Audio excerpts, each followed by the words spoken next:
भगवान की जय। प्यारे कृष्ण कन्हैया लाल की जय। श्री वेदांत दर्शन द्वितीय अध्याय चल रहा है, तीसरा पाद चल रहा है। आज है 44वें ब्रह्मसूत्र से संबंध। प्रमाणांतर से जीव के अंशत्व को सिद्ध करते हैं। मंत्र वर्णाच 44वां ब्रह्मसूत्र। मंत्र वर्णात मीन्स मंत्र के शब्दों से, चा मीन्स भी, यही बात सिद्ध होती है।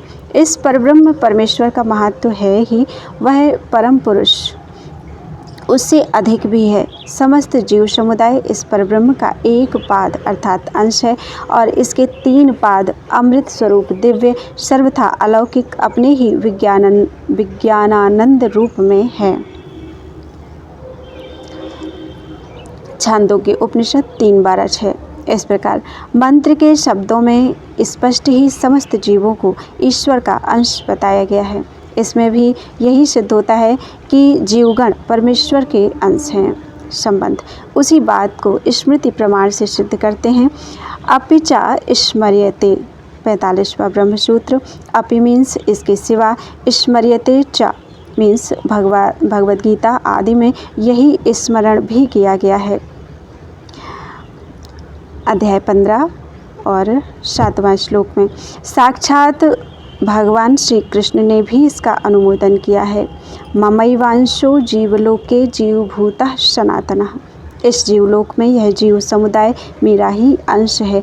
इसी प्रकार 10वें अध्याय में अपनी मुख्य विभूतियों अर्थात अंश समुदाय का वर्णन करके अंत में कहा है कि अध्याय 10 और 42वें श्लोक में अथवा बहुनैतेन किं ज्ञातेन तवार्जुन विष्टभ्याहमिदं कृतस्नम् एकांशेन स्थितो जगत।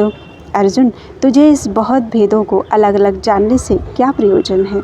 तू बस इतना ही समझ ले कि मैं अपनी शक्ति के किसी एक अंश से इस समस्त जगत को भली भांति धारण किए हुए स्थित हूँ। दूसरी जगह भी ऐसा ही वर्णन आता है। हे मैत्रेय, एक पुरुष जीवात्मा जो कि अविनाशी, शुद्ध, नित्य और सर्वव्यापी है, वह भी सर्वभूतमय विज्ञानानंद घन परमात्मा का अंश ही है। एकः शुद्धोक्षरो नित्यः सर्वव्यापी तथा पुमान् सोऽप्यंशः सर्वभूतस्य मैत्रेय परमात्मनः। विष्णु पुराण 6:4-36। इस प्रकार स्मृतियों द्वारा समर्थन किया जाने से भी यह सिद्ध होता है कि जीवात्मा परमेश्वर का अंश है। संबंध यहाँ यह जिज्ञासा होती है कि यदि जीवात्मा ईश्वर का ही अंश है, तब तो जीव के शुभ अशुभ कर्मों से और सुख दुख आदि भोगों से ईश्वर का भी संबंध होता होगा। इस पर कहते हैं प्रकाशादि वन्नैवं परः 46वां ब्रह्मसूत्र। परः मीन्स परमेश्वर, एवं मीन्स इस प्रकार जीवात्मा के दोषों से संबंध ना मीन्स नहीं होता। प्रकाश आदिवत जिस प्रकार की प्रकाश आदि अपने अंश के दोषों से लिप्त नहीं होते। व्याख्या जिस प्रकार प्रकाश, सूर्य तथा आकाश आदि भी अपने अंश, इंद्रिय आदि के दोषों से लिप्त नहीं होते, वैसे ही ईश्वर भी जीवों के शुभ अशुभ कर्म फल रूप सुख दुख आदि दोषों से लिप्त नहीं होता।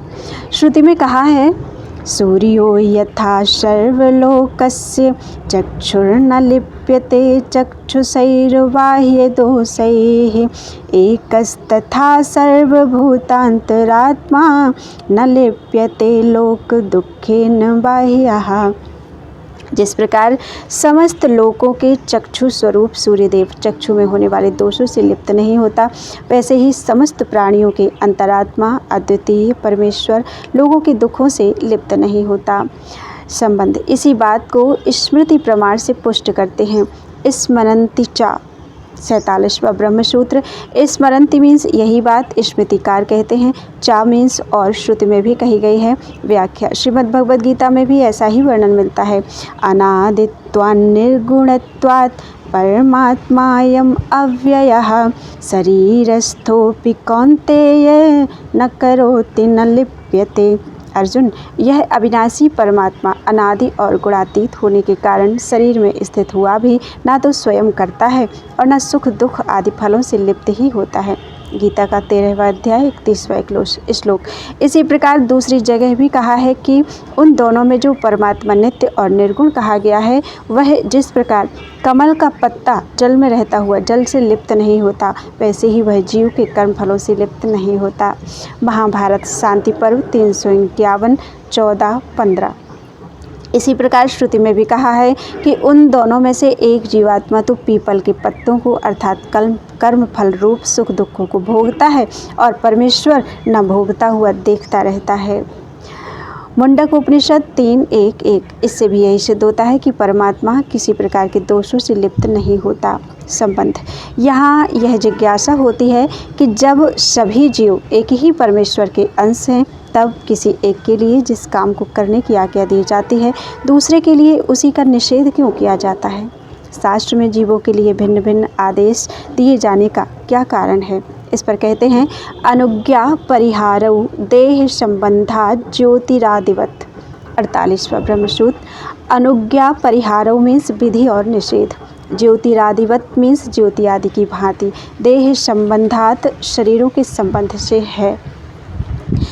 व्याख्या। भिन्न भिन्न प्रकार के शरीरों के साथ जीवात्माओं का संबंध होने से उनके लिए अनुज्ञा और निषेध का भेद अनुचित नहीं है। जैसे शमशान की अग्नि को त्याज्य और यज्ञ की अग्नि को ग्राह्य बताया जाता है, तथा जैसे शूद्र को सेवा करने के लिए आज्ञा दी है और ब्राह्मण के लिए सेवा वृत्ति का निषेध किया गया है, इसी प्रकार सभी जगह समझ लेना चाहिए। शरीरों के संबंध से यथा योग्य भिन्न भिन्न प्रकार का विधि निषेध रूप आदेश उचित ही है, इसमें कोई विरोध नहीं है। संबंध। यहाँ यह जिज्ञासा होती है कि उक्त प्रकार से विधि निषेध की व्यवस्था होने पर भी जीवात्माओं को विभु मानने से उनका और उनके कर्मों का अलग अलग विभाग कैसे होगा? इस पर कहते हैं, असंततेश्चा व्यतिकरः। 49वां ब्रह्मसूत्र। चा मीन्स इसके सिवा, असंततेह मीन्स शरीर के आवरण से व्यापकता का निरोध होने के कारण, अव्यतिकरः मीन्स उनका तथा उनके कर्मों का मिश्रण नहीं होगा। व्याख्या। जिस प्रकार कारण शरीर का आवरण होने से सब जीवात्मा विभु होते हुए भी प्रलय काल में एक नहीं हो सकते, उनका विभाग विद्यमान रहता है। ब्रह्मसूत्र 2:3-30। वैसे ही सृष्टि काल में शरीरों के संबंध से सब जीवों की परस्पर व्याप्ति न होने के कारण उनके कर्मों का मिश्रण नहीं होता, विभाग बना रहता है, क्योंकि शरीर, अंतःकरण और अनादि कर्म संस्कार आदि के संबंध से उनकी व्यापकता परमेश्वर की भांति नहीं है, किंतु सीमित है। अतएव जिस प्रकार शब्द मात्र की आकाश में व्याप्ति होते हुए भी प्रत्येक शब्द का परस्पर मिश्रण नहीं होता, उनकी भिन्नता बनी रहती है, तभी तो एक ही काल में भिन्न भिन्न देशों में बोले हुए शब्दों को भिन्न भिन्न स्थानों में भिन्न भिन्न मनुष्य रेडियो द्वारा अलग अलग सुन सकते हैं। इसमें कोई अड़चन नहीं आती। उन शब्दों का विभुत्व और अमिश्रण दोनों रह सकते हैं। वैसे ही आत्माओं का भी विभुत्व उनके अमिश्रण में बाधक नहीं है, क्योंकि आत्म तत्व तो शब्द की अपेक्षा अत्यंत सूक्ष्म है। उसके विभु होते हुए परस्पर मिश्रण न होने में तो कहना ही क्या है। संबंध। यहाँ तक जीवात्मा परमात्मा का अंश है तथा वह नित्य और विभु है, इस सिद्धांत का श्रुति स्मृतियों के प्रमाण से और युक्तियों द्वारा भी भली भांति प्रतिपादन किया गया तथा अंशांशी भाव के कारण अभेद प्रतिपादक श्रुतियों की भी सार्थकता सिद्ध की गई। अब जो लोग जीवात्मा का स्वरूप अन्य प्रकार से मानते हैं, उनकी वह मान्यता ठीक नहीं है। इस बात को सिद्ध करने के लिए अगला प्रकरण आरंभ करते हैं। आभाषा एव चा। 50वां ब्रह्मसूत्र। चा मीन्स इसके सिवा अन्य प्रकार की मान्यता के समर्थन में दिए जाने वाले युक्ति प्रमाण। आभासाह मीन्स आभास मात्र, एव मीन्स ही हैं। व्याख्या। जो लोग जीवात्मा को उस परब्रह्म का अंश नहीं मानते, सब जीवों को अलग अलग स्वतंत्र मानते हैं, उन्होंने अपनी मान्यता को सिद्ध करने के लिए जो युक्ति प्रमाण दिए हैं, वे सब के सब आभास मात्र हैं, अतः उनका कथन ठीक नहीं है। जीवात्माओं को परमात्मा का अंश मानना ही युक्ति संगत है, क्योंकि ऐसा मानने पर ही समस्त श्रुतियों की वर्णन की एक वाक्यता हो सकती है।